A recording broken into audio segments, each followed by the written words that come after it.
Let's talk to Mike Fairclough, though, the man known as the greatest headmaster of all time, perhaps. I'm calling you that anyway. Mike, very good morning to you. Good morning to you. I Sorry love it's that taken dog us vibe. That so... was great. That really switched up my vibe massively. The dog thing, 'Cause I was yeah, isn't sort it of- great? Oh, it's really good. So I sort of I was doing some exercise this morning because I was at the swimming pool yesterday, and I looked at myself in the mirror. I know it was a bit terrible, so I decided this morning I'd get up at 4 o'clock and start doing exercise. And I like to watch a film when I'm doing it, and I chose to watch the Godfather Part Two.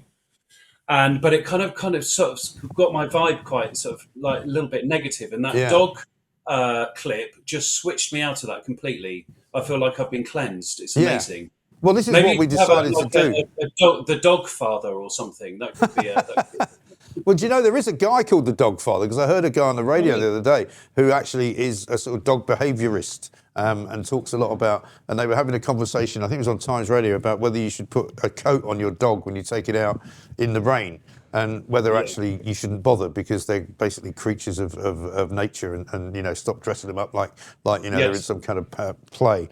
But I think one of the things, Pooch and I discussed this the other day, you know, there's so much negative news around that it's nice sometimes just to take a little step back and to look at something which is sort of pure, because it is kind of pure, isn't it? When you see a dog behaving like that, it's just it just warms the cockles of your heart.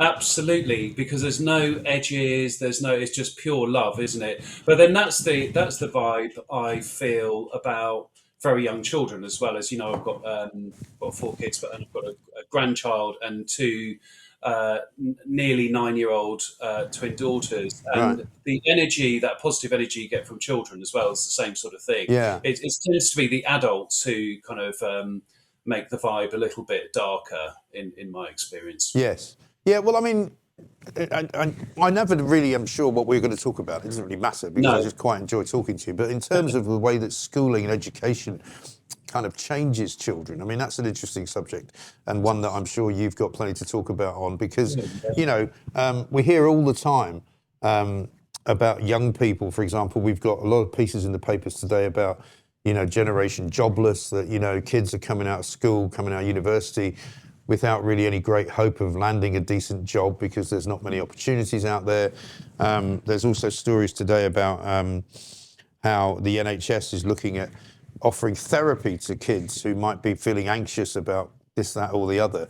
And I just, you know, it worries me that so much pressure seems to be being put on children and teenagers in particular now to sort of be something, you know?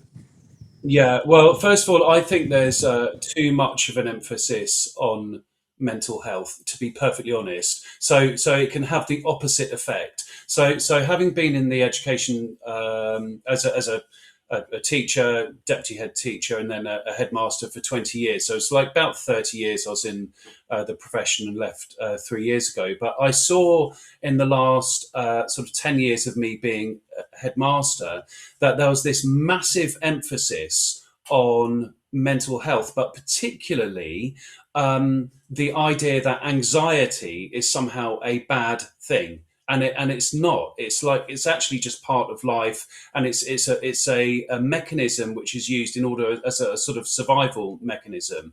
But the way that it's framed within the education system is that it's something that should be sort of banished from your life. And I feel that the whole kind of old school. I was looking at actually videos the other day of back in 2017, before things went completely pear-shaped, in my view, in education. And I was giving children 410 shotguns. Bear in mind, it was a school on a council estate.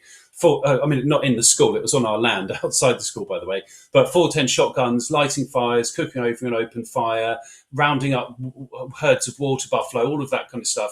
And it was based on this idea of character education, and specifically positive psychology. So positive psychology is a form of psychology which looks at somebody's strengths rather than their weaknesses. And that's what I'm talking about. I feel like the education system tries to kind of focuses on a child's weaknesses and like anxieties, and amplifies them. And in doing so, it makes them helpless. Now, what happens then is that you have loads and loads of teachers, teaching assistants, head teachers, the Department for Education, who then become helpers, but it creates a kind of helpers prison. So a child who is always going to be helpless and looking to authority will then be like that for the rest of their lives. And I think that's probably the reason why that philosophy exists within education. So I think we need to get back to old school grit and resilience, moving children beyond the comfort zone, not in a horrible way, but in a way which empowers them and makes them strong, congratulate them for moving beyond their comfort zones, and stop demonizing anxiety, which is just a natural part of life. I guess the balance is where it gets tricky, isn't it? You know, how do you get the balance right? And how do parents maybe play a part in that as well? Because I think a lot of parents have kind of fallen into that trap of just going, oh, you know, and I'm probably as guilty as anyone. I've got 4 kids; they're all more or less grown up now, but. You know, I will occasionally talk to their mother and say, you know, we spoiled them bloody rotten. You know, they're not, they're all fine, but you wonder whether you did it right, or you gave them too much, or if you didn't challenge them enough, or nobody likes to be horrible to their kids. No. But I'm not saying you have to be, don't you? Yeah.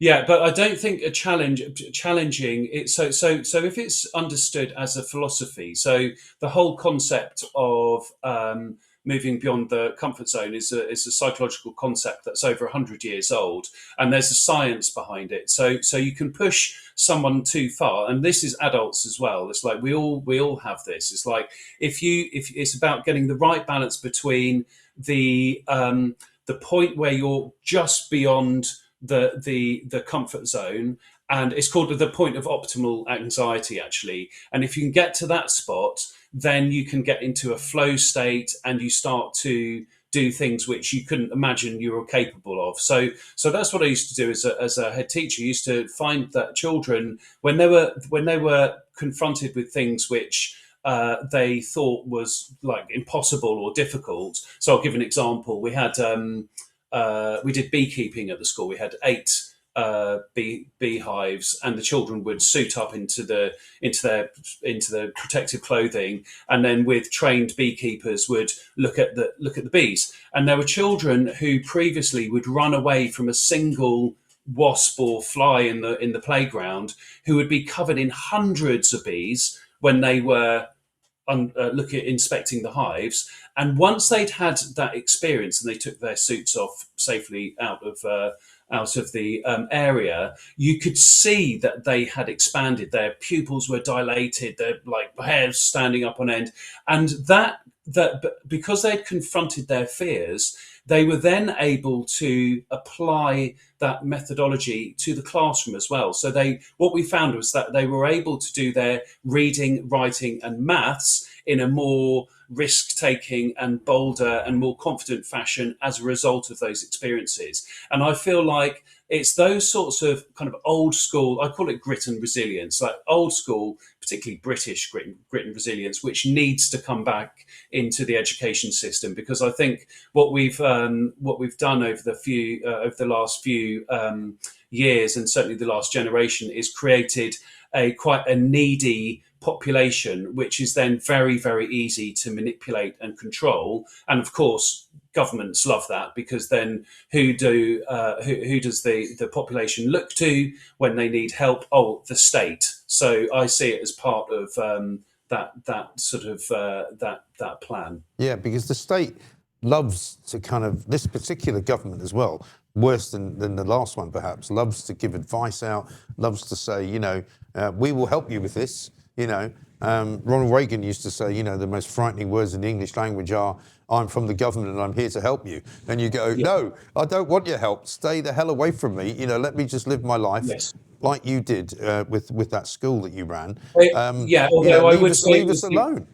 Yeah, but I would say it was the last government as well. So look at the COVID and how the government absolutely loved telling people what to do. So you must not leave your house unless you've got to, unless it's for 1 hour, and once you're out, you've got to not stop walking and all that kind of thing. The mask wearing, the vaccines, all of this kind of thing. It was the kind of nanny state was on steroids during the COVID era, and it was the Conservatives who really pushed that, obviously supported by Labour as well. So I think all of the main political parties have been responsible for that, and also they love it when they can kind of boss people around, and we've got to return to the correct balance where actually the government is working for us rather than the other way around. And I think that it got the government, which is really the civil service, became very comfortable with the idea of being able to nanny people and tell people what to do during the COVID era. Sure. Yeah, very much so. I mean, that's very much the theme on this show is that they work for us. We don't work for them. We don't need them to tell us what we can do and what we can't do. We don't need permission from, the government to walk down the street. But I mean, they would love us to have to do that. They want to have facial recognition cameras everywhere. They want to be able to track everything that you do. I mean, I was listening to there's a story today, and you can take a different view of it from depending on what perspective you want. But there's a guy who's been done for basically dodging train fares for the best part of a couple of years, living in quite a nice big house in Orpington in Kent, coming into London every day. But in the process of listening to the coverage of it, I was listening to something on Times Radio this morning driving in. And apparently there are railway companies who are now in a position to track you. So when you get on the train with your phone, they know when you got on the train. They know when you got off the train. They can tell you when you bought your ticket. And if you buy your ticket, once you've already got on the train, they can fine you, somehow remotely. And you're kind of going, I'm sitting there going, what is going on? How did we let this happen without ever being asked if we would allow it? Yeah, well, it's the boiling frog analogy. It's this slow creep towards totalitarianism, and we can see it with the ultimate goal being digital ID, also 15-minute cities as well, and of course they push too hard. People, like when they said, I remember when Keir Starmer said, "Oh, I've had this great idea about digital ID." He said it was his instinct. It was my instinct. Is that is what will solve illegal immigration, and everyone just landing on the beaches down in Kent every single day in their thousands. And it was so outrageous a claim that they had to sort of abandon that idea and use a different one. But by hook or by crook, what they will try to do is to bring in these systems where we're tracked and surveilled, because then we're easier to control. Now, it's interesting because I was listening earlier as well to the other side of things, where you've got also sort of miscreants jumping over barriers. I mean, we've seen it, haven't we? Certainly over the last maybe 3 years, things getting a lot worse in London and in our towns and cities more generally as well. Just people just walking into shops and stealing stuff and just walking out like in broad daylight and no one being able to do anything about it. But I do think there's a sort of controlled demolition of our society. So I know that the police, for example, can't attend shoplifting incident if it's below £200. That's what I've been told anyway, and certainly there's evidence for that anecdotally. But that comes from policy. So somewhere in government, there's these policies have been created where we've got this almost like lawless society where people seem to be able to just do anything and get away with anything. And then, of course, they bring in the solution, which is, well, it would all be resolved with digital ID and being tracked and facial recognition. So that's the trap we've got to be careful of. Right, well, we have to keep an eye on this government, certainly. And I take your point that the last one wasn't any better. Somehow, occasionally, I block out in my head what actually happened back in the COVID days. It was so bloody awful. But there we are. Listen, Mike, great to see you. We've been asked a lot of questions today about all the various guests that we've had on and what's going on behind them. And there's a couple of questions have come in about who the portrait is behind you of the guy in what looks like a turban. Who is that? So this is an amazing gentleman. So he is my late father-in-law. His name's Professor Siddle Singh Sitara. So I'm married to a Punjabi Indian woman. And this guy, my father-in-law, he was blind from the age of 3. and yet he became a master musician playing sitar, tabla, vajra, which is the harmonium, Indian classical violin. He had 2 books scribed for him. He taught around 18,000 British Punjabi Sikhs to play music. He left. This was the incredible thing. He didn't. So we're talking about like old school grit and resilience. This guy absolutely was the epitome of it. So he would leave his house in East London, in Barkingside, every single day without a guide dog and without a human. He just had his white cane, and he would get on the train at Fairlop.